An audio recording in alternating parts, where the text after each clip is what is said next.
फुसफुसाते हुए साय। भाग 1। रहस्यमयी यात्रा। 3 करीबी दोस्त रवि, आरती और मनोज ने शहर की हलचल से दूर एक शांत और सुनसान गांव में सप्ताहांत बिताने का फैसला किया। वे साहसिकता और अपने व्यस्त जीवन से कुछ आराम की तलाश में थे।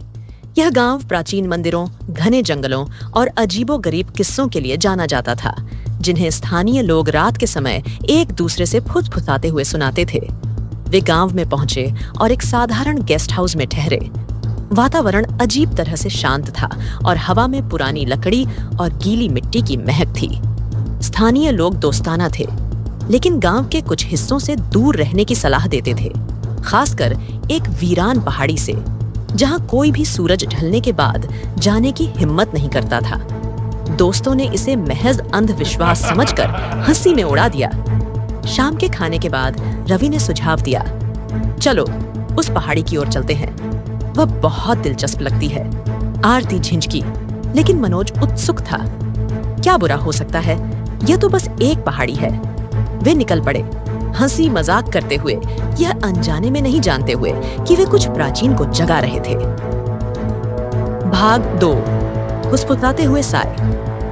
जब वे पहाड़ी की चोटी तक पहुंचे, अचानक एक ठंडी हवा चली, जिसने उनके शरीर में कंपकंपी पैदा कर दी। एक बार साफ सुथरा आसमान अब घने बादलों से ढक गया था और उनके आसपास के पेड़ अजीब तरीके से झूलने लगे। हवा भारी हो गई, जैसे वह हजारों रहस्यों से भरी हो।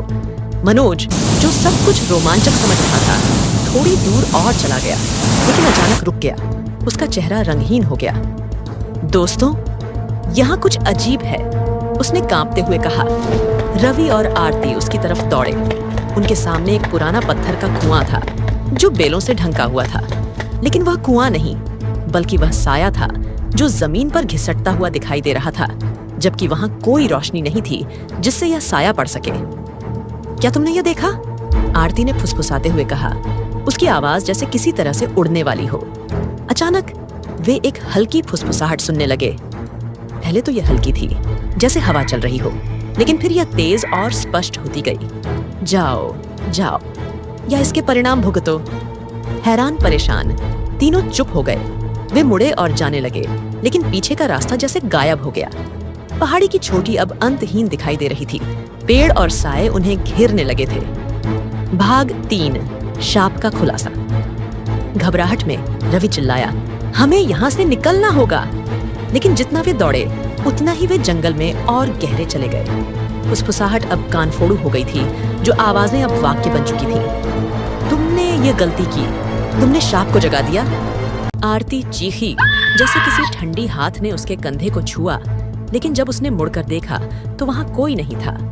अचानक एक अंधेरे साए से बाहर एक महिला प्रकट हुई। उसका चेहरा मृत जैसा पीला, बाल गंदगी से भरे हुए थे।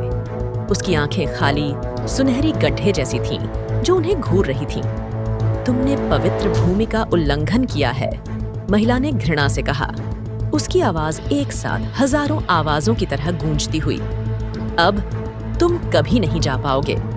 दोस्तों ने पीछे हटने की कोशिश की, लेकिन महिला ने मनोज का हाथ पकड़ लिया। वह चिल्लाया। उसका शरीर जाम हो गया, जैसे साए उसकी त्वचा में समाने लगे, और वह काले साए में घिरता गया। रवि और आरती सिर्फ डर के साथ उसे देखते रहे, जब तक मनोज का शरीर चुर-चुर कर धूल में नहीं बदल गया। सिर्फ उसका डर भरा चेहरा हवा में रह गया, जो चुपचाप चीख रहा था। रवि और आरती मुड़े और बिना पीछे देखे भागे, लेकिन साए अब उनके पीछे थे, हर कदम के साथ और पास आते हुए। फुसफुसाहट उनके कानों में भर रही थी, उन्हें चेतावनी देते हुए कि उन्होंने जो शाप जगा दिया था, वह अब कभी खत्म नहीं होगा। अंततः वे गांव में लौट आए, सांसों में कांपते हुए, लेकिन जाए अब भी उनके आसपास थे, उनके साथ लिपटे हुए। गांव वाले चुपचाप उन्हें देख रहे थे, और एक बूढ़ी महिला सामने आई। उसकी आवाज कांपती हुई थी।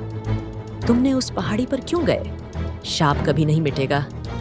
अगली सुबह रवि और आरती गांव छोड़कर चले गए, लेकिन उनका जीवन कभी नहीं जैसा रहा।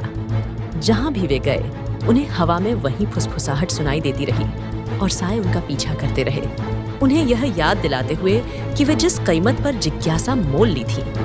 और मनोज के बारे में उसका चेहरा, जो एक चुप्पी में चीख रहा था, कभी कभी खिड़कियों के प्रतिबिंब में देखा जाता या चांदनी के साए में, वह शाप का हिस्सा बन चुका था, हमेशा के लिए फुसफुसाहटों में फंसा हुआ।